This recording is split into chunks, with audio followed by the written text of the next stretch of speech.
మరి ఈ 5 సంవత్సరాలు జగన్మోహన్ రెడ్డి గారి గవర్నమెంట్ పరిపాలన ఎలా ఉంది అసలు రాష్ట్రం మొత్తం మీద? ఏమీ లేదన్న. భవన కార్మికులు దెబ్బతిన్నారు, వ్యాపారస్తులు దెబ్బతిన్నారు, రోడ్డు మీద లేబర్ కూడా బతకలేకపోతున్నారు అన్నప్పుడు.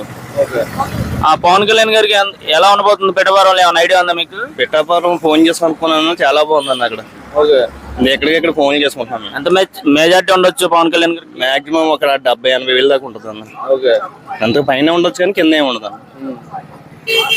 మరి ఈ 5 సంవత్సరాల్లో జగన్ గారు చాలా పెంచారు కదా, నిత్యావసర సరుకులు కానీ ఇలాంటి. చాలా దారుణంగా పెంచాడు. కరెంటు బిల్ బాధుడే బాధుడు అన్నాడు ఆయన. మమ్మల్ని బాధేస్తున్నాడు అన్న ఆయన. పెట్రోల్ ఏమో 98 రూపాయలు ఉండేది, అలాంటి 111 రూపాయలు అయిపోయింది అన్న. డీజిల్ కూడా రేటు పెరిగిపోయింది. కందిపప్పు 160 రూపాయలు అయిపోయింది అన్న. 90 రూపాయలు కందిపప్పు. బియ్యం బస్తా ఎంత ఉండేదన్న? మాక్సిమం 700 ఉండేది పిఎల్. అలాంటిది ఇవాళ 1250 రూపాయలు పిఎల్ అన్న. అన్ని బాధేస్తున్నాడు. ఇంకా ఆయన బాధుడే